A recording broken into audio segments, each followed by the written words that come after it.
live. I'll write it and we'll do it live. Thing sucks. Playoffs? Don't talk about it. Playoffs? You kidding me? Playoffs? I just hope we can win a game. Don't you know, pump it up. You got to pump it up. Don't you know, pump it up. You got to pump it up. Don't you know, pump it up. You got to pump it up. Don't you know, pump it up. You got to Playoffs? Don't talk about it. Playoffs? You kidding me? Playoffs? I just hope we can win a game.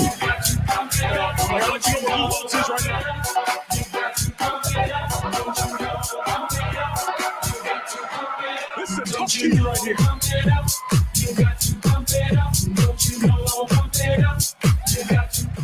Playoffs. I love that. Sounds like you want to talk about playoffs, huh? It felt appropriate to bring it back just because I feel like, I don't know, I feel like I'm still clinging to hope. I know that most of you, including you, Trent, you've abandoned the Michigan Wolverines. We established that earlier this week. I will say, I saw you posted that clip on both. I don't think they're going to win a game the rest of the season. You think it's over? Really? I said that? Uh-huh. You did. You said, I don't see a way they're going to beat Michigan State, Indiana, and you went down the list and team by team. No, I said all of them. Listen. Or even 5 of them. It's just...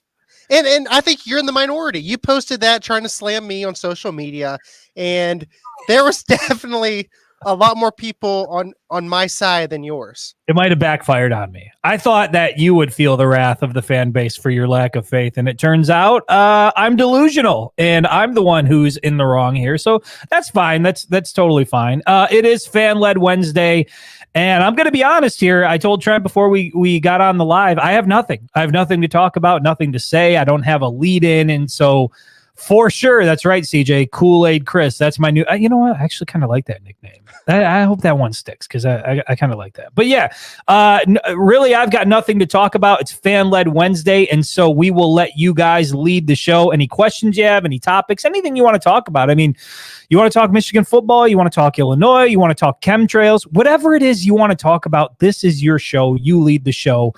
It looks like we can talk about pizza, I guess. We can talk about my diet or lack thereof.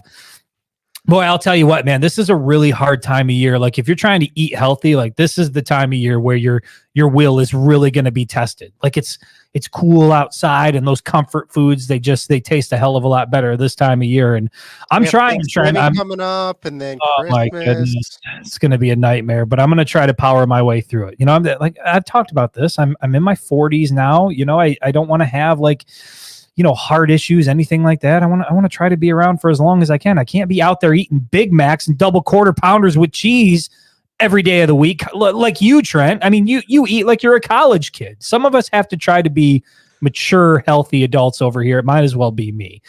Let's go to the first question that came in here. Thank God we have a question coming in because that was pretty much how the show was going to go until somebody asked something. Douglas Guest from the Facebook page, he says, do you think the defense will shift to more play calls that have been called over the past 3 years? No, I don't think, I mean, if you're referring to, like what Mike McDonald was doing and what Jesse Minter was doing, no, I think that this is Wink Martindale's defense. Trent and I have been pretty open about the fact that we think that there's some adjustments that need to be made, defensively. Obviously, neither one of us are coordinators. I mean, I've said this a million times, just a couple of, look at Trent over there. He's wearing a headset for Christ's sakes. We don't know what we're talking about, but we sit back and we watch this team on Saturday, and it's clear that there are adjustments that need to be made. So will Michigan go back to doing what they did the previous 3 years? I don't think so. But Trent, I think this is one of the things that we're pretty solid on, right? That Sharon Moore and Wink Martindale had to come together and find a way to get better production out of this defense, particularly in the secondary. Yeah, I mean, to answer Douglas's question, I don't think we're going to see a big shift of what Wink is doing. I think he's going to continue doing what he thinks is best for the defense. I really don't even know if it's a huge change from what we've seen the last couple years. It's just more so the players are different. Wink does have a different style of defense that he is playing, but I mean, scheme wise, I feel like it's somewhat the same as the previous few years. But then when you just talk about personnel, it's completely different. Michigan lost a ton of veterans, captains on the defensive side of the ball. You're filling it in with a lot of inexperience, even though we thought that these inexperienced players were going to play a lot better than what they have so far this year. It's just a lot of growing pains with this defense. And you have a bye week, and Sharon Moore said that they really worked on the fundamentals, tackling, being in the right position on defense. So hopefully, working on that for a solid week, you see a difference when against Illinois. Yeah, I mean, you're going to have to see a difference against Illinois. And we mentioned this on the show earlier in the week that Illinois is not a slouch. This isn't and we've seen Illinois challenge Michigan in years past recent, right? I mean, you go back to the 2022 game late in the season. I mean, Michigan, they needed a late field goal from Jake Moody to be able to put that one away. And so, yeah, I think that we just assumed that the defense was going to continue to be elite because when you looked at the personnel on the field, it felt like they had the right pieces in place. But now that we're 6 weeks into the season, I mean, reality is setting in. Losing a guy like Junior Colson, big deal. Losing a guy like Mike Barrett, big deal. Losing Mike Sainer, still big deal. Hell, losing Josh Wallace on one of the corner side. I mean, that's a big deal. And so for as good as, Will Johnson is, he can only hold down one side of the field. He can only cover one guy. And I think what you're really seeing is a defense where the expectation is as high as it can possibly be, trying to live up to that expectation. And really in the secondary, you talk about the loss of not just Mike Sainer still, but you lose Rod Moore in the secondary. I mean, all of those losses, I think, are really playing a factor into why we've seen what we've seen so far. But at the end of the day, you can only make so many excuses for that. This is D1 ball. This is high-level ball now. If you're Wink Martindale and Sharon Moore, you've got to figure out a way to get the most out of that defensive unit. You still have 3 potential first-round picks on the defensive side of the ball. They have to find a way to be better defensively. You cannot be one of the worst through the air. And I think Will Johnson talked about this. He was asked, about how he feels about how Michigan has been up against the pass, one of the worst in the country. And he acknowledged it's pretty disappointing and all they can do is continue to get better. And I think you're right, Trent. And this is something we've talked about a lot. And I think it's why the Illinois game is so important. When they go on the road to Champaign this weekend, you have got to see a defense that performs better, that plays up to the level that is expected now in Ann Arbor. And if we see those same issues, those same inconsistencies, then I think we're really going to have a problem. But Douglas, that is a really long way of saying, no, I don't think we're going to see much different from what we've seen before. I think that they've just got to find a way to, put these guys in a better position, still using and utilizing Wink Martindale's defense. And it's going to be really interesting to see how they do that.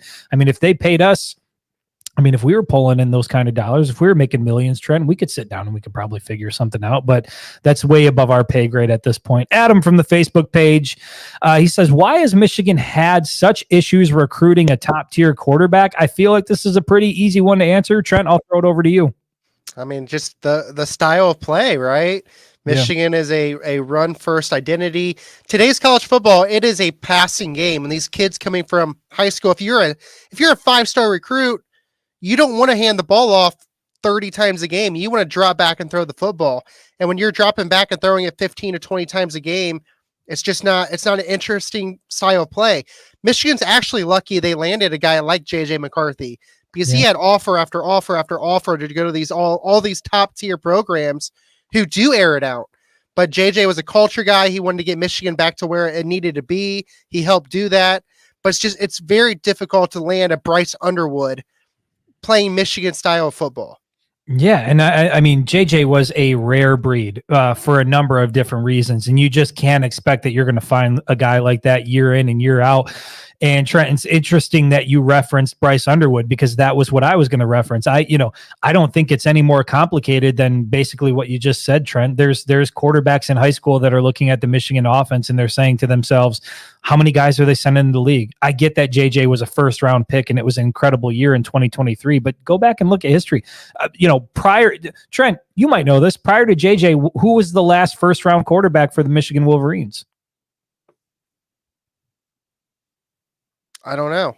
You got to go back to the late 80s, I believe. It was Jim Harbaugh. So, and that would have been Harbaugh. And that was something that Bryce Underwood referenced when he was asked. He was at that On3 event, and somebody had asked him like, "Hey, I know Michigan was in the running. Obviously, you're from the state of Michigan. Why not go maize and blue?" And he said, "Look at the numbers, look at the stats. How many guys are they sending to the league?" And the reality is, in today's college football, these guys want to go play in an offense. Yeah, they want to compete for national championships. There's no doubt about it. But they also want to play in an offense that really showcases their skill set and allows them to put up numbers, during their time in college. And the reality, look at the quarterback play so far. They have tried, I think, to get these quarterbacks involved, but Michigan is not doing a great job outside of that blip with JJ McCarthy and really selling the quarterback position in Ann Arbor as a place where you can come and you can develop and then you can get drafted high and have some longevity in the NFL. So I really think that's what it is. Will we see a change when, if and when Jadyn Davis takes over? Hopefully, but I also have questions about Jadyn Davis as well, and I'm not necessarily sold that he's going to be the guy. I still think Michigan's going to have to go explore and get a quarterback out of the portal because, to be honest, you hate to speculate about guys in their future, particularly with the transfer portal, but I'm just trying to be honest and real about it.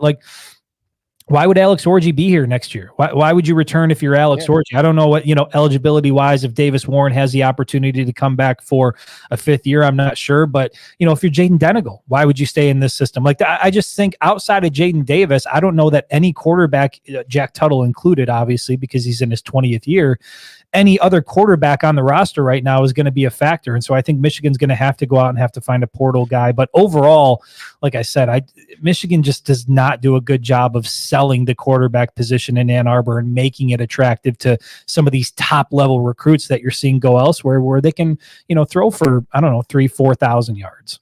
Yeah. All three backups and Davis Warren and Jadyn Denegal and Alex Orji, they all can continue to play in college football. But unless they just love Michigan, I'm with you. I don't like to speculate on this stuff, but if you are in their position and you have a chance to go start, even if it's at a MAC school or Sun Belt, why wouldn't you go take on that opportunity than just ride the bench and play in this style of offense when you have the opportunity to go start somewhere else? Because I'm sure that they would. I'm sure some lower level team would love to look at those guys. Right. And you could still get drafted. You could still go play in the NFL. It's not, you don't need to be at a Bama or a Michigan or an Ohio State to get drafted high overall and put up big numbers. And so I just think that you really got to see, you wonder how long that's sustainable in today's college football. I just don't see a scenario where Michigan is going to bring in an elite 5-star gunslinger quarterback given this type of offense. And we'll see if, how Sharon Moore decides to operate things in the years to come. But right now, especially this year, dude, we've talked about it. If you are a quarterback, if you are a wide receiver and you are watching this offense, you're like, I don't know what the selling point is. I think you have to have a different mindset as a recruit. You got to think of a JJ. I want to come in here and I want to turn it around. I want to be the blueprint of what future recruits want to be like when they come. Right now, Michigan's trying to sell what JJ McCarthy has done. He was a first round pick. And right now that's what they are trying to sell. You could be that. We had JJ McCarthy. That's what he was. You could be that. And Brady Hart, that's exactly what they're trying to sell to him and so on and so forth. And I think those are the type of recruits that Michigan's going to have to look at to bring in here, is that guy who wants to come in and change everything. Yeah, there's no question whatever you're selling on the recruiting trail isn't what we're seeing on Saturdays. You have to be selling that things are, you plan on doing things differently. And if you are talking about an elite wide receiver or a top tier quarterback, how you envision this offense looking with them in it.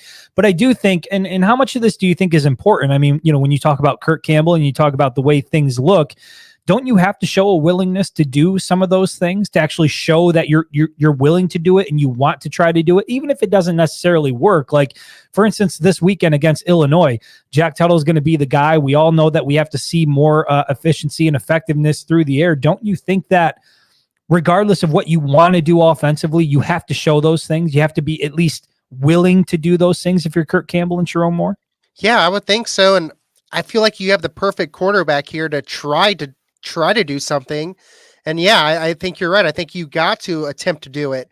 Granted, Davis Warren, he's definitely more of a passer than Alex Orji. inexperienced. Alex Orji, he's not a passer. He's definitely a run-first quarterback, and it showed. And then now you have Jack Tuttle, who is a 7th-year veteran who has played Big Ten football at both Indiana, a little bit at Michigan, and this is your perfect opportunity. Yeah, and speaking of Sharon Moore and just sort of the way that things operate, I was thinking about this today, and this is kind of in line with what the question is, but do you give Sharon Moore credit? I mean, Michigan is now on their 3rd starting quarterback. We're 6 weeks through the season. Michigan is on their 3rd starting quarterback. We've seen rotation at quarterback. We saw, Donovan Edwards started the year as the feature back. Khalil Mullings earned sort of, additional reps, more reps, and now he's the feature guy. We've seen some rotation up front on the offensive line. Like, do you feel good about that as a fan and somebody who watches this team, that Sharon Moore is willing to make moves if he sees that something isn't working? Now, he's going to give guys a shot to earn it, right? We see Evan Link out there at right tackle, and there's some question as to whether or not he's going to be the guy this week. But he's willing to give guys the opportunity to earn it. But if it doesn't look like it's working, Sharon Moore has definitely shown that he's willing to make a change and will make a change. Does that give you confidence about him as a head coach moving forward? Yeah, I do like that. I like that if somebody's definitely struggling, you get him out of there and you get somebody else in, especially if the race is close. What I don't like though is rotating guys, and now like receivers, of course you're going to rotate them, but like center, for example, I wish that he would pick a center and keep that guy in, Greg Crippen, even if it's Dom Gadis, just keep somebody in there. You're talking about chemistry. There's a lot of stuff involved there. So yes, while I do like that trade of Sharon Moore, sometimes I think that he might go a little overboard with the rotating of guys, but overall I think it's a good quality. Yeah, I would agree. James from the Facebook page, he says, disappointing year so far, but recruiting is still going well. About to land 5-star offensive tackle Andrew Babalola, Indiana transfer wide receiver, coming to visit later this month. Yeah, I mean, look, Michigan is still Michigan. I think there's still going to be, top 20, top 15 recruiting classes are to be expected with a program like this. But I mean, you've also got Andrew Olish taking a good look at Alabama. You've also got who's Michigan's the top corner is now taking. They had last weekend. They had Julius Holly.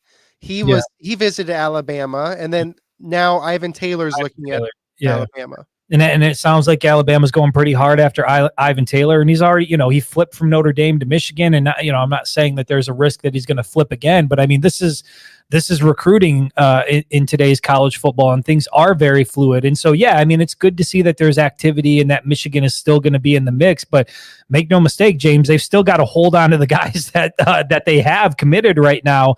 And, if you go down the stretch and you don't put together a good showing and you lose another 3-4 games on the schedule, like, guys are going to look at that and they're going to really question whether or not they've got a future at the University of Michigan and whether or not this staff is the right staff to get them to where they need to be. And I think that goes back to just hammering this point home that it is so important against Illinois to see at least a change, not a complete change in philosophy, but a willingness to do things, a willingness to take 6 works of data and capitalize on what's working and fix what isn't working. And if you can see that from this staff, then I think that regardless of what happens win-loss wise, it'll give at least commits something to feel good about. Okay, that these guys know what they're doing. They can put guys in the position to succeed. And even if the guys on the field aren't getting it done, to Trent's point, they can envision themselves in that position making a play where maybe somebody else is coming up short in that category. Yep. Let's keep going through here. Dude, I don't know what it is. It's like a sleepy Wednesday, dude. There's no juice. There's no juice in the show. Where is the juice? What happens if we went out, huh? That didn't even do it. That did nothing. I feel. What happens if we went out, huh? I feel nothing. I feel nothing when I hear that. Playoffs? Don't talk about it. Playoffs? You kidding me? Playoffs? I just hope we can win a game. I just hope we can win a game. Matt Kirby wants some Christmas music. Ricky from the Facebook page. Do we see Rod Moore coming back next season due to his injury? Is he eligible for another year? Honestly, yeah, he is. He is eligible for another year, and he did talk about this during a recent podcast appearance. I think it was on the Inside the Trenches with John Jansen. But, Rod Moore talked about, either, potentially being able to come back this year, or he referenced next year and sort of what he thought his mindset was going to be. So honestly, man, I do think that if I think he's coming back regardless. I don't think that there's enough time in this year for him to come back and be effective and really do as much as he needs to do from a draft standpoint to put himself to where he wants to be. I think he would benefit greatly from another year in Ann Arbor. And quite honestly, when you look at the secondary next year and what Michigan is losing defensively, they're absolutely going to need a veteran like Rod Moore. And so I think he'll have the opportunity to make a play. Trent, do you see, I mean, is it more likely in your mind at this point that we see Rod Moore come back for another year at Michigan? I'm not even saying this with any bias towards Michigan at all. I think that Rod Moore definitely should come back for another year. Yeah. Before the season started, before he got injured, we're talking about a top 5 safety in all of college football, which if you have a good year, you're talking probably a first or second round pick in the NFL draft. If he doesn't come back and play, even if he does, like you said, there's not a whole lot of time left in the year. If he does come back, you're talking about like probably a 5th or 6th round selection. So if Rod Moore comes back for another year, he's still Rod Moore. Once again, you're looking at probably a 1st or 2nd round selection. I mean, in my opinion, I think it's a no-brain move. Plus your NIL, he's going to be getting NIL money to come back for another year. I think it'd be a very, very good decision for Moore to come back. Yeah, agreed. CJ from the Facebook page says outside of the Texas game, the defense is giving up under 21 points a game. The offense is the problem. Yeah, look, I mean, for as many issues as we see defensively, particularly through the air, I think that we can all agree that this Michigan offense is certainly a problem. And I mean, hell, man, did you look at a team like Iowa be able to put up 40? Like the idea of this Michigan offense putting up 40 points, it just seems so far-fetched. I mean, hell, you gotta see it to believe it, right? Like once it happens, then it'll be like, oh my gosh. Right. Illinois put up 50 points. And Michigan right now is struggling to get to 30. In fact, I mean, outside of Fresno State, has Michigan gotten to 30? I don't think any other game this year. So yeah, I mean, I certainly think that we all are aware that the offense is the problem. And you hate to water everything down to one position, but it just goes to show how important the quarterback position is. I'm not taking any of the heat off of the wide receivers, but I just don't think there has been a quarterback that's been effective enough to get the ball from point A to point B to really necessarily point the finger at the wide receivers. I know that separation is an issue. I know that size is an issue. I mean, they just really don't have any tall guys outside of Amarian Walker, which is why I think McCulley could be a good addition next year. I mean, you're talking about a guy that's 6'5", 200 pounds. When's the last time Michigan had a wide receiver 6'5", 200 pounds? It's been a while. But overall, when you don't have a passing game and you become so one-dimensional offensively, it's no wonder that things sputter out and that you're punting the ball more than you're getting first downs. I mean, this offense, there's no nice way to say it. This offense, coming off of a national championship season, even if it was going to take a step back, it has been extremely disappointing to see how ineffective this offense has been. This is like you're completely starting over from the ground up, like teaching guys how to play football. Michigan should not be at that point to have. You're relearning fundamentals. What I'm saying, like, I'm fine with taking a step back, right? But this passing game, I can't remember. I mean, outside of, you'd have to go back to like, I don't want to single guys out, but you remember what it was like in 2017, and you go through John O'Corn and you go through maybe a Brandon Peters type, like that type of thing where that might have been better. It was better. That was better than what it is now. Like you got to go back to Nick Sheridan and Stephen Threed, I think, probably and that might be better than what it is now, to be honest with you. I just it's mind blowing that it is so hard for this team to look just decent through the air. It's really wild to see. 131st in the nation. Yeah, at this level of football and with this type of program, but again, we've talked about this before. That is not, some people want to put it on Sharon Moore and how aggressive he should have been in the transfer portal once he took over. I'm not going to rehash that and talk about the options that were there. And, a lot of people think a guy that's at Texas State right now would have been the answer to Michigan's quarterback issues.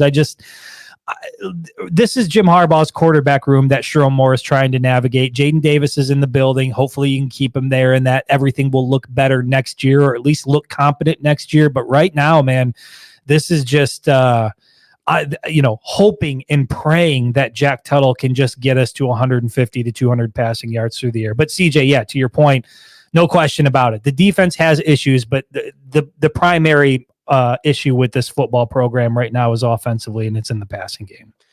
Chris, to answer your question, Michigan, the most points Michigan has put up since week 1 was against Arkansas State, who is not good. They scored 28 points. That was the most points Michigan has scored since week 1. So it's not good. That is not good. No, that is not good. It's not good, especially when you're giving up a lot of points. I mean, they're being outscored routinely in the second half. I mean, over the last 4 weeks, they have been outscored by Arkansas State, outscored by USC, outscored by Minnesota, outscored by Washington. And you can't live that way. You can't, especially when you don't have an offense that can lock in and put points on the board when you absolutely need it. And like we've talked about before, like what happens at halftime? Like, how do they look somewhat decent in the first half? You go into that halftime and you come out of the tunnel and there's no life. Either side of the ball. Defense sputters. Offense can't move the ball. Like, what happens? I like this question. I think it's a fair question from Von Mitchell from the YouTube page. He says, why do you guys have so much hope for Amarian Walker? He only caught one pass, seems desperate. It's a pretty simple answer, Von. We are desperate. We are extremely desperate here. We are grasping at straws. We are looking for any sort of indication that Michigan has a competent passing attack. And I'm not sure. I'm guessing you're a Michigan football fan, but maybe you're not. But there was a lot of talk last year when Amarian Walker made the transition from wide receiver to defensive back. We were seeing videos coming out, from Glick Fieldhouse where he was going through like cone drills and he was super quick and super athletic. And there was all this hype that was building around him. And then he didn't do much. So he transfers down to Ole Miss. He's down there for a little bit, comes back to Michigan, switches back to Ann Arbor. He keeps the number 1 jersey. It feels like, okay, this is a guy that Sharon Moore is going to utilize in this Michigan offense. And so far, hasn't really done that. And I think a lot of that has been, is due to the inept play at quarterback. But I think what we saw against Washington was Jack Tuttle drop back, deliver a really good ball to Amarian Walker, 20 yards down the field, good completion, good play. Amarian Walker takes a big hit, hangs onto the ball, gets up, shows some swagger afterwards, kind of flexes, you know what I mean? And it was a routine play. It was not an ESPN top 10 play, but that connection from point A to point B, I think gave Michigan fans a lot of hope that, okay, there is something here that can work through the air.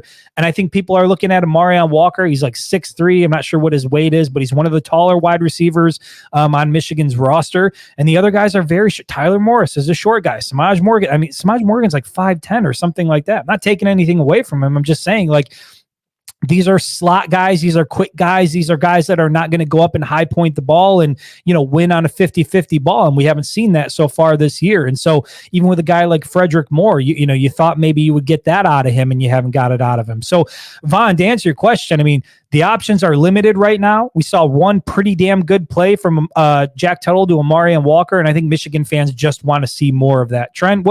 How would you answer that? I have 3 reasons. 1, the coaches. You bring him back. You make it a point to put him back on offense. Like you said, you give him the number 1 jersey. You hype him up all through spring. You make him available to the media. He's at different things, which it was kind of the same thing with Alex Orji, right? You make him available to the media a lot. He's at all these events. Usually, in Michigan's terms, means the kid's going to be pretty good. Secondly, what's ahead of Amarian Walker? Their leading receiver has 78 yards on the season, Samaj Morgan. We haven't seen much from him. We haven't seen much of Tyler Morris, Kendrick Bell, so on and so forth. Like you said, he comes in, he gets a 22-yard catch. One of the biggest plays all season from a Michigan receiver, and it gives you hope. And then just his physical ability. He's 6'4", 6'4", I think. He's fast. Like you said, he can high point the ball. Michigan hasn't had that since a Nico Collins. And that's what you're looking for at the receiver position for Michigan. And it's all about hope. That's really what it boils down to, Von. We're just hoping. I mean, that's why we want to see it, because we haven't seen much of it this year. The other guys have had plenty of reps. Tyler Morris, Samaj Morgan, Frederick Moore here and there, but we just haven't really seen a guy emerge as the guy outside of Colston Loveland. And it's kind of like it was with, for all those weeks with Alex Orji, it was like he was a giant mystery. What could we get? And people just wanted to see it. Well, we got it and we saw it. And, it turns out it wasn't as good as many of us would have hoped it would be. And so now we're that same way. Everything about this offense, Vaughn, is we are just trying to mix and match and move pieces around based on hope and based on the fact that there may be something there that can make this offense look competent. And so that's really what it comes down to. Yes, it is a hope and a prayer, and it is desperate. There is no question. I'm not hiding from that. It is desperation time offensively. Yeah, absolutely. And I've been seeing like Andrew Anthony comparisons with Amarian Walker. I know he's injured. He got injured at Oklahoma, but he was on a tear last year for the Sooners. He was. I mean, look, I'm not going to get into the Andrew Anthony thing. Jason from the Facebook page, he says, do we think Jadyn Davis is wanting to minimize his collegiate career or maximize his time at Michigan by redshirting? That is a good question. Trent, I'll throw it over to you. What do you think? I would say he's trying to maximize it, whether that means he's the starter for 2 seasons, tears it up, and then he's off to the NFL. I think he wants to maximize the best years that he could possibly have here at Michigan. You talk about a kid starting his true freshman season, especially in the offense that Michigan has right now. We've talked about it ad nauseum about the pass protection issues, receiving issues. You talk about you throwing this kid into the fire on top of this gauntlet of a schedule that Michigan has, and he fails. Well, that's not good. That's terrible for his confidence. But you talk about give him 1 season to learn, then you play him next season, and if he excels, I think he's maximizing his potential here at Michigan. Yeah, I don't think he's quite ready yet, and I think the red shirt makes sense, and I think that there's a lot of other issues with this offense that I just don't think necessarily a quarterback is going to change. And I was thinking about this, and Trent and I have talked about it actually quite a bit. It was a question on one of the last shows, like if you drop J.J. McCarthy in this offense, does it look a lot different? I mean, I do think it looks different, but I don't think Jadyn Davis is at that level quite yet. And I think that there's a lot of people that seem to think that he's the answer, but I've been out on the field and I've watched him warm up, and by no means am I saying he's a bad quarterback, and I'm not in, camp. I'm not in practice, so I don't get to see him in that capacity, but I think he's just a guy that needs to develop. And I think everybody knows that. And there's more to playing quarterback at this level than just dropping back and slinging the ball. I mean, how well can you read a defense? How well do you know the playbook? I mean, is your body, like, physically, are you ready? I remember JJ during his freshman year, like, talented guy, but he needed to put on some muscle. He needed to put on a little bit of weight just to prepare himself for Big Ten play. So I'm in the same boat. I think this is all about maximizing his collegiate career, getting the most out of Michigan that he possibly can. And, once again, hoping and praying that he's the guy for Michigan next year, because outside of landing somebody massive out of the transfer portal, I think that it's Jadyn Davis or bust at this point. Like, he has to be your guy next year. Which there's going to be plenty of guys that enter that transfer portal. Yeah. There'll be plenty of guys that we're not even thinking about that enters the transfer portal. Trend is, do they want to come to Michigan? Do they want to come to Michigan? And well, I mean, if you give them $5 million, they might come to Michigan. Oh, see, that's the other. I mean, now we're going down a whole different road here. Yeah, sure. I mean, you can get a lot of people. Money talks, man. Money talks. Question about it. Dwayne Jones from the Facebook page, he says, if Michigan doesn't improve on offense drastically, does Moore fire Kurt Campbell before the season ends? Ooh. Man, I always hate talking about job security and people getting fired on staff, just because. You got to admit, though, he's got to be on the hot seat, right? He has to be on the hot seat. Yes, there's no question about it, Dwayne. If the offense doesn't look better coming out of the bye week, I think that it's going to put more heat on Kurt Campbell than there already is, but it's also people are going to start to look at Sharon Moore, and something that we've talked about a lot. And ask, why aren't you able to fix this? Why aren't you able to have these conversations with your coordinators? Keep in mind, Sharon Moore was the offensive coordinator last year. And so it's not like it's something that he's incapable of stepping in on and having a say in. And I think that if the offense continues to look bad, yeah, you can point to personnel and you can say you don't have a guy here and you don't have a guy there. But going back to what we said earlier in the show, I don't care if you don't have the pieces you want at every single position. This offense cannot look as bad as it has looked through 6 weeks. They have got to find a way to make it look better. So to answer your question, Dwayne, does he fire him before the season ends? No, but I would say if there is no improvement here in the back half of the season, I would find it hard to believe that you would bring Kurt Campbell back. Yeah, I don't think there's any scenario that Sherrod Moore fires him mid-season or towards the end of the season. But like Chris said, if Michigan's offense continues to struggle, if they're still ranked around 130 passing offense by the end of the season, I think it's going to be a difficult conversation to have with Kurt Campbell. And maybe you don't bring him back at that point. Well, I mean, and maybe you don't fire him. Maybe just move him back to quarterbacks coach and you bring in another offensive. Yeah, if you're Kurt Campbell, this is a completely different rabbit hole, but do you take a demotion? Where are you going to go? I don't know. Back to Old Dominion? I was going to say, are there going to be people knocking down your door to come be the offensive coordinator after a season like that? So, like, I think that's, that is one of the things about becoming a head coach where I think it is a pretty difficult part of the process is you have relationships with these guys and it's all gravy when things are working and you're winning, 11, 12, 13, 14, 15 games in a season. You're going to the playoffs, you're winning conference championships. But when things don't work and you're the head coach, like you've got to make some decisions that are going to be difficult with people that you have pretty strong relationships with.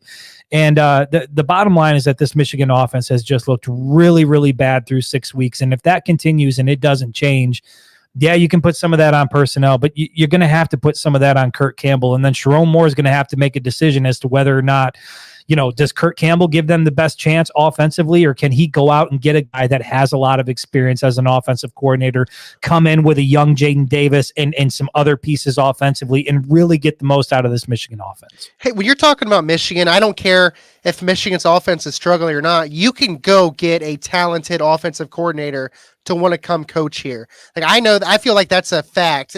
When you're talking about Michigan, you're talking about some of these young, intelligent offensive minds.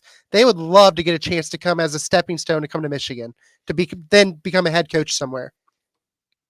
Larry says Trent's opening old wounds by referencing the Rich Rod era. Hey, would you take Tate Forcier right now on this team? No, but the fact that I don't know, would I? I would. The fact that bring Tate Forcier back, dude. My God, the fact that hey, wait, if we had if we would enable my idea where you could just continue to extend a handful of should we open this should that be a up? show on itself, how terrible of a take Chris has. Sometimes I just send Trent my ideas and he's not so kind in his response. I mean, that's why I love Trent. Brutally honest, whether or not he likes something or he absolutely hates something, you're always going to get honesty from Trent. Scott from the YouTube page, he says, I think the biggest problem we have is the offensive line. The quarterback needs more time for the wide receivers to get open, and the running backs are getting hit behind the line. I would certainly agree with that in the first part of the season. Not to say that all the issues with the offensive line have completely gone away, but I will give them credit. It does seem like they are improving week by week. Still have some issues on the right side of the line. And yeah, Donovan Edwards getting hit behind the line. But then again, you see Khalil Mullings come in and be far more effective running behind the same offensive line. So it's not to say that the offensive line hasn't had its issues and doesn't need to get better. And this was certainly the truth in the first part of the season. And to be honest, I think that was a big part of what Davis Warren was trying to deal with, is that he was having to force the ball out early before he wanted to. Davis Warren might be a solid quarterback, pocket quarterback, pocket passer, but he is not a gamer. He is not a playmaker. You don't want Davis Warren rolling out and trying to make plays on the fly. And so, yeah, I think offensive line has certainly been an issue. And I think that's one of the reasons why, in addition to the fact that maybe there were some promises made to family members, but that's also a big reason why you don't throw a true freshman Jadyn Davis out there, because it wasn't just quarterback. It was offensive line. It was wide receiver. There were all kinds of issues going on with that offense. First off, shout out to Scott. He's one of my friends. He's actually on my bowling team, Chris. Wow. We got a friend of the show on here. Oh, jeez. Just a couple of losers from the bowling alley hanging out here in the comments. What is it with Wednesdays? All your groupies show up on Wednesdays? This is incredible. I'm a popular guy, man. What can I say? I love it. But no, Sherrod Moore actually talked about that this week, how Center, it sounds like Greg Crippen is kind of establishing himself there. Even if Dom Gadis does come back and he's fully healthy, it's a possibility. And then right tackle, he said it's an open job, basically. I mean, I don't know. Maybe he will make a change and we won't see Evan Link starting there at right tackle, but he's allowed 19 pressures in 6 games, and that's not acceptable, especially when you have a lackluster passing game. You got to give your quarterback time to sit back there and find the open guy. So between the right side of the offensive line and then your receivers getting separation, it's a bad combination. Brandon says he remembers he was so hyped for Tate Forcier. You put that kid on this team, he's making plays. I was more of a Denard Robinson guy myself. Well, so was I. But. Going through a little bit. But that first year that Tate Forcier was on the team, he leads that comeback against Notre Dame. I think everybody was like, man, Michigan, they finally found their guy. And then it just went downhill from there. Tater tot? CJ from the Facebook page says Amarian Walker has dreads. Chris is high on any player with dreads. It's true. I just think dreads lead to success on the football field. I can't, there's no scientific evidence I have to point toward it, but I feel like if a player has dreads, you have a much higher probability of being a good football player. That's all I'm going to say. Vaughn from the Facebook page with another good question here. I'm sorry, from the YouTube page. Vaughn says, do you think Ron Bellamy gets fired after the Don goes pro? Trent, there are a lot of people that have looked at Ron Bellamy. Obviously, he's well liked. I mean, I think he's great guy, but people have looked at the wide receivers in particular, and they're just not really seeing the development they think they need to see. They're not really seeing the type of guy, the type of recruits you think you got to bring in at that position. Do you think Ron Bellamy's time in Ann Arbor is coming to an end? You know, I know that Michigan's struggling very badly at the receiver position. I think Bellamy's actually a pretty decent coach, but at the same time, you are at Michigan. You're at a blue blood program. And just like Kirk Campbell, I would have to think that Ron Bellamy is on the hot seat, whether he is let go after the season and you give him another year and be like, hey, things have to improve. No matter how you slice it, I think that Bellamy has to be on the hot seat. Yeah, I just, these are the questions that are going to be asked when a team's not doing well. And when a passing game looks as, I mean, you're going to have to look at Kurt Campbell as your offensive coordinator. You're going to have to look at Ron Bellamy as your wide receivers. Like, all of those questions are going to be on the table for Sharon Moore, because at the end of the day, this is now Sharon Moore's team. And his primary goal is making sure he gets the most out of these guys on the field. And it just hasn't looked good this year, man. Fred from the Facebook page, he says Jadyn Davis came to Michigan in big part because of Kurt Campbell. If they let him go, does Davis stay? That was partially why I said, I mean, maybe Kurt Campbell just goes back to being the quarterback's coach and you bring in a more established offensive coordinator. Listen, pure speculation. I don't know how much of Jadyn Davis coming to Michigan would be in jeopardy if Kurt Campbell was no longer there. I think, you hear guys like Alex Orji talk about it. They commit to the University of Michigan because they want to be there. I get that coaches are a big part of it, but we know that this is a business. People come and go. And I think when you're a guy like Jadyn Davis and you make a decision, you come to Michigan because this is where you want to be. Any concerns with Jadyn Davis potentially entering the portal, going elsewhere if Kurt Campbell's no longer the OC next year? Not a whole lot. I do know that Jadyn Davis had a great relationship on the recruiting trail with Kurt Campbell, a very good relationship, but he's been here for a year now. He's made friends on the team. He's used to the coaching staff. Sharon Moore will still be the head coach. I'm sure he has a good relationship with him. So, I mean, yeah, maybe it would probably sting if Kurt Campbell wasn't here next season, but I don't see Jadyn Davis leaving because of Campbell. Robert from the Facebook page, he says there's no reason Michigan shouldn't be able to get the same caliber players Ohio State gets. We have money too. Yeah, there is a reason. There is a very big reason. I mean, look at Ohio State's wide receivers. Look at the wide receivers they have in Columbus. There's a reason why you don't see wide receivers like that in Michigan. I'm not trying to knock the guys that are here, but there's no Jeremiah Smith here. I mean, you're never going to bring a guy like that here. And the reason is because of Michigan's offense. Now, if you're a top-rated offensive lineman like Babalola, if you are a top-rated tight end like Olich, if you are a top running back in the country, if you are an offensive lineman, a tight end, and a running back, you should be banging down the door to try to get into Ann Arbor and get to the University of Michigan. If you are if you're an edge rusher, if you're a D lineman, like there are a lot of things that I think, a lot of reasons why certain players would want to come here. But yeah, I mean, you're not going to get skill players offensively like Ohio State can get just based on the scheme. I mean, am I reading too much into that, Trent, or would you agree that there is very much a reason why you're not seeing Michigan land some of the types of players that Ohio State gets? I completely get what he's trying to say here. Michigan, Ohio State, Blue Bloods, Michigan, 3 straight wins over them, national championship. Michigan should be recruiting at a top 5 level. At the end of the day, though, you're correct. It's style of play. You're not going out there and airing out the football. So why would your top end quarterbacks and wide receivers want to come here? Secondly, Michigan does have money. Michigan doesn't spend money like Ohio State does. Right. Ohio State is very open with spending $20 million to build a roster. Michigan doesn't do that, and that's the difference. Right. I mean, how much did Jeremiah Smith get? Upon committing to Ohio State. I don't know what the exact number is, but I'll say this. Yes, to Trent's point, Michigan has money, but they've also been very upfront about the fact that they're not going to pay kids out of high school to come to Michigan.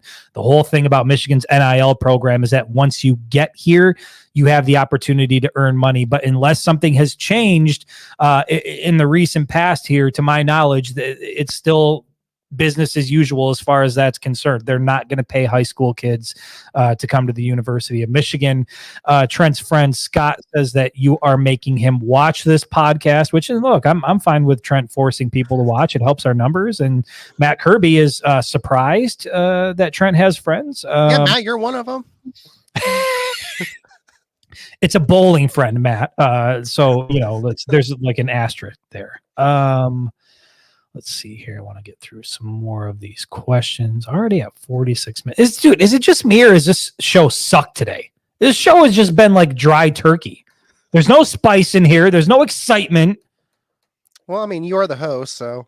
It's my fault. It's on my shoulders to try to spice it up a little bit. I just don't have it today. Sometimes, even Michael Jordan. You're struggling going through comments. We're just taking a long time. We're still, like 12:05 probably by now. No, I'm actually all caught up. I'm at 12:47. That's it. Wow. I've got nothing else. Jill from the Facebook page, she asks, what scares you the most about Illinois? Trent, we know, we're obviously going to get into our game predictions, and we're going to take a look at this game closer as the week goes on. Tyrone says, bring the gravy. I'm trying, man. I don't know what it is. I just, I don't know if it's the weather. Maybe it's the supplements. It's just not here today. It's not here for me. Have you been taking your medicine that Chantel gave you? I did not take it. I didn't. Well, I mean, there's a big problem. I'm short on my vitamin B. That could be it. Jill, she says, what scares you most about Illinois? Trent, I know that you haven't really dove too deep into it, but we saw Illinois, like I said, they put up 50 points last weekend, top 25 team in the country. Got to do it on the road. What is the big concern about Illinois this weekend? What scares you the most? Well, I mean, it's got to be their quarterback, Luke Altmaier. He's averaging close to 240 yards per game. He's thrown 14 touchdowns to 1 interception. He doesn't turn the ball over. Michigan's secondary has been an issue pretty much all year. They've really only had 1 or 2 games where they played well as a unit. Will Johnson is still Will Johnson. While he's been picked on maybe a little bit more than usual, he's still Will Johnson. But you got Jair Hill, Zeke Berry. They've had their struggles. You got to put it all together. And this is going to be a very, very good test. They got a couple very good receivers and Luke Altmaier. So it's got to be their passing game. 100%. That's exactly where I'm at. They do well what Michigan defensively does not do well, which is throw the ball down the field. Michigan seems to really struggle stopping to do that. And Illinois has proven that they can put points up. And so if we see similar outings, what we've seen over the last 4 weeks, where Michigan goes into the half as one type of defense and they come out and they start giving up points, and maybe they've got a lead at that point and Illinois claws back into it. They've got a passing game that can move the ball down the field. They can put points on the scoreboard. Obviously, I mean, dude, it doesn't matter who you're playing. When you put up 50 on the scoreboard like that, that's an offense that's competent, and they can move the ball through the air. So that's my concern. Does this Michigan secondary Can it respond coming out of the bye week? Can they shut down a relatively solid passing attack? And if they can do that against a top 25 team on the road, I feel good about the remainder of the games on the schedule, particularly, I will say this, kind of moving off of the Illinois thing, but that is the biggest concern, Illinois' passing attack. I have come to the conclusion, I believe Indiana is the biggest fraud in the Big Ten. I believe Indiana is the biggest fraud in the Big Ten. The vast majority of teams in this conference would be 6-0 with Indiana's schedule at this point. I think they play Nebraska this weekend, right? They got to play Nebraska. Yeah. That's going to be the noon game, so we can watch them play before Michigan. Correct. It's that is going to be their first test of the season. But then I believe Indiana also has Michigan, also has Ohio State down the stretch. There's a very real possibility that the Hoosiers end up losing 4 games this season. I just think Indiana's a fraud. Chris, hold on. I have Indiana's schedule up right now. Yeah, I mean the teams that you could consider their challenges so far at UCLA, terrible. Worst team in the Big Ten. Maryland, we thought they were okay, but they've now lost to Northwestern and Indiana, and then they were at Northwestern. So yeah, they have not played a very good team. Anybody. And then when you look at what's to come, I mean, I think that's when they're really going to be tested and you're going to find out. So everybody, Kurt Signetti this and watch out for Indiana. You got Indiana in the playoffs and yada. I mean, I think Indiana is going to come off the tracks here down the stretch, and I think that they're going to be humbled. I think they're going to lose to Michigan. I think they're going to lose to Ohio State. I think they got a good shot at losing to Nebraska. Nebraska, by the way, has not given up a rushing touchdown all season long. That's insane to me. But yeah, so for those that are really high on Indiana, I would just encourage you to go and look at the schedule, look at what they have coming, and tell me if there isn't any other team, maybe outside of a UCLA or a Purdue, that would be 6-0 with the opponents that Indiana's played so far. I'm fairly confident. Actually, I know if Michigan had that schedule, they would be 6-0 as well. Yeah, right. Altmaier, and they'd be a top 10 team. Altmaier is frail. Ricky says this show hasn't sucked. This show never sucks. You're appreciated for all you do. Look, Ricky, we appreciate you as well, but it's okay. Sometimes, you're not going to be on your A game all the time. It's just Chris was being dramatic before we started. He's like, this show's going to be the worst show we've ever done. This show's going to be terrible. I'm pretty sure I say that before every show, to be fair here. Illinois gave up a 24-point lead in the second half to Purdue. Yeah, I mean, Illinois is not unbeatable. It's not like there's some sort of juggernaut, but neither is Michigan. And you got to go on the road, and they're going to be hyped up for the game in Champaign. And I think it's another one of those situations where this team is going to be up for playing the Michigan Wolverines. They're going to be in their building in front of their crowd. And if Michigan starts to show cracks in the second half and you allow that offense to gain some momentum and some confidence, you're right back to where you were against USC. You're right back to where you were against Minnesota. And you're sure as hell right back to where you were against Washington on the road, where you're now on the ropes and you're trying to figure out a way to claw yourself out of it. Michigan just can't do that defensively. Yeah, exactly. It's this week that's going to really show you what they have, and going up against a Luke Altmaier, it's going to be very telling. I feel like we say that every week, but I do feel like it's going to be very telling this week. But this is the game. This is the game because you're coming out of the bye week. This is the time where you really figure out. Personnel is personnel, but what do you have in a coaching staff? Can they get Michigan right? Can they get the Wolverines to where they need to be? Obviously, having Jack Tuttle back is going to be a huge help, I think, through the air. But what's Kurt Campbell going to do with that? What's Jerome Moore going to do with it? And what's Wink Martindale going to do with this defense that clearly has had issues in the secondary through 6 weeks? We'll find out against Illinois, against a top 25 team on the road. Great opportunity for Michigan to try to change the narrative.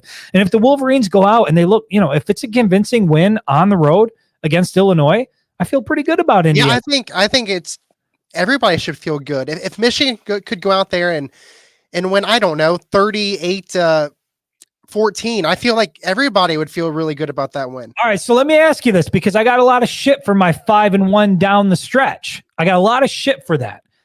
If Michigan comes out and they look dominant, they look solid through the air, rushing attack looks good, defense plays 4 quarters, and it is, 34-14 something on the road against Illinois, top 25 team.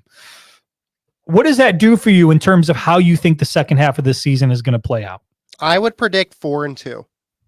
So you still think a loss to Oregon and Ohio State is coming regardless? Yeah, as of now, unless Michigan the next 3 weeks, 2 weeks, whatever it is, 2 weeks, they're just absolutely dominant. Where it's like, okay, hey, maybe this team did turn a corner and they're playing sound defense, and offensively they are throwing the ball extremely well, and Jack Tuttle looks good. Oregon does come to town. They got to travel 2 time zones away. Yeah. You know, maybe I would predict a win at that point in time, but as everything stands right now, even if Michigan looks good on Saturday, I can't predict Michigan to beat Oregon. Fair enough. So we can confirm that Trent is still a grade A hater. Paul, Hey, could you put up that comment after you're done from Larry? where is it? Is this another one of your bowling friends? Do you got the whole team on here today on Wednesday? Larry says the show is never terrible with Trent on set. I don't know how this happened, but I'm happy to see it happen. I'm glad that Trent has some groupies here. I think it's a phenomenal thing. Fred from the Facebook page, he says, Chris, you get to see the team warming up every week. Are there players who stand out that you'd like to see getting more playing time? Nobody then, other than the guys that I think we've already mentioned, particularly offensively. And I think it's, Jordan Marshall's been dealing with, some injuries here and there. Not really sure if we're ever going to see Cole Cabana suit up and play. But Cole I think Cabana's not even on the sideline.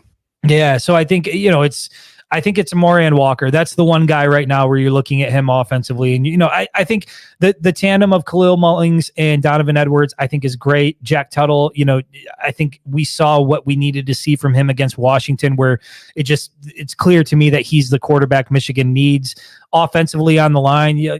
Yeah, maybe you can go to Andrew Gentry at right tackle or Jeff Percy and, maybe make some moves there with Evan Link. But, the fact that Evan Link got the start and they've stuck with Evan Link, to me, tells me pretty much what we need to know about Gentry and Percy. I don't know if there's going to be a huge upgrade there. So to me, it's Amarian Walker. I think that's the one guy that we want to see.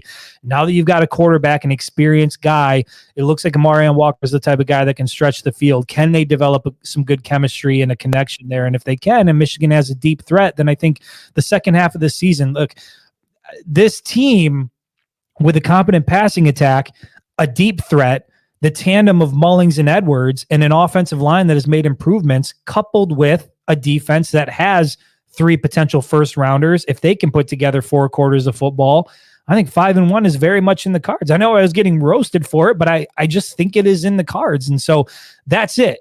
I guess to answer your question, Fred, if Amarian Walker can be who we want him to be and Jack Tuttle can be who we want him to be, I think we see an entirely different second half from this football team. Yeah, it's not like warm-ups really tell you anything.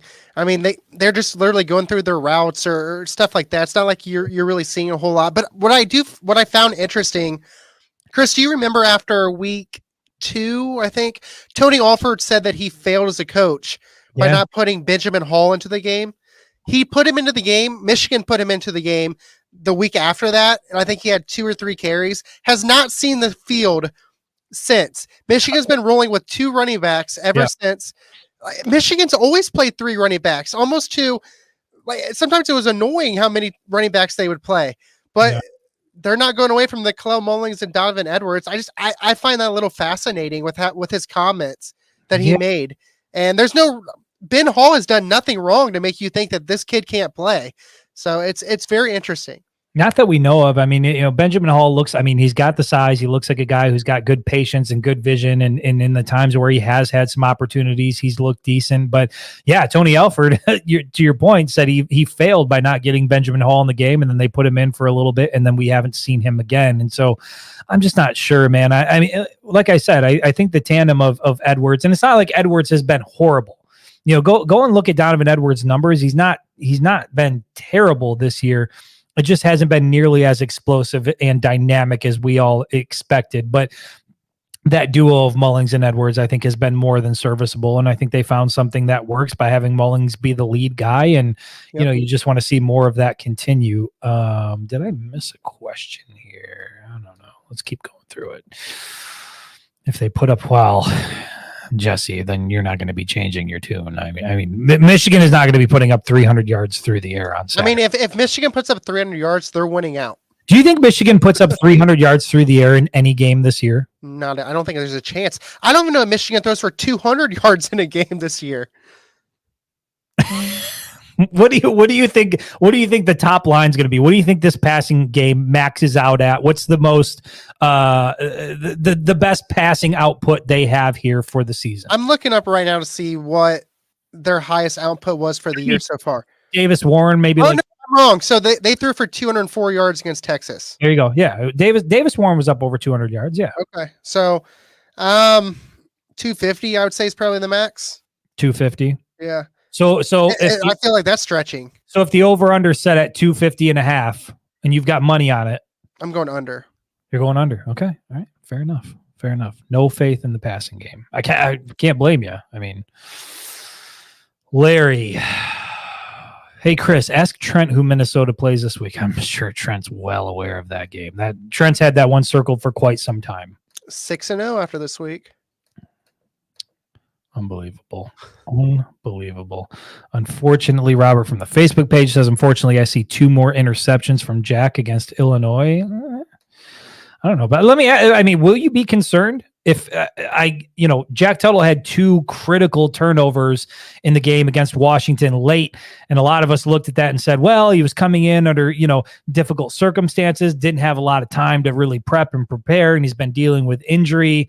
If they go out after the bye week and you see 2 more turnovers from Jack Tuttle through the air, I mean, are you what does that do for your concern level as far as now what does Michigan have at quarterback? Yeah, I mean, it's definitely a concern. Michigan's had 1 or more turnovers in every single game so far this year. Their turnover ratio is -4. So it's definitely a concern, and it wouldn't shock me. I mean, I feel like as a 7th-year guy that you should see him take care of the football better and whatnot. But I mean, would it shock you if he throws the way Michigan's looked all season? No, and I mean, some of that's on the wide receivers, and you heard Sharon talk about that earlier, where sometimes guys are running the wrong routes. Like I could see a scenario for sure where Jack Tuttle drops back, delivers a ball where he thinks somebody's going to be, and you get a guy who runs the wrong route. I mean, there are things that can certainly happen through the passing game where it's not all going to be on Tuttle, but that's the luxury of having the bye week, is you've got time to get all these things fixed and get everybody on the same page, and that's where you really earn your way as a coaching staff, is whether or not you can get these guys up to where they need to be, regardless of whether or not you have the ideal pieces in place. This is your roster. This is who you have. Can you get the most out of these guys? I think we can all sit back and say this coaching staff has not gotten the most out of this offense, has not gotten the most out of this defense, and that's what we're going to have to see second half of the season. I think that's where we're going to call it, man. We're at an hour. This is the first time I have made it through all of the questions and comments. I am at the end here. Everybody would be happy to see 250 yards through this offense, through the air. Trent, any wise words you want to leave us on here as we close out the show? If they throw for 250, Michigan's winning out. Bank it. And Trent will grow out the mullet. He'll grow out the mullet, and playoffs. Playoffs? We'll be back on Friday to talk Illinois pregame predictions, score predictions, how we think that's going to play out. Dude, this show today. Just terrible. Just a terrible show. We'll try to be better on Friday. Appreciate y'all. He takes off her dress.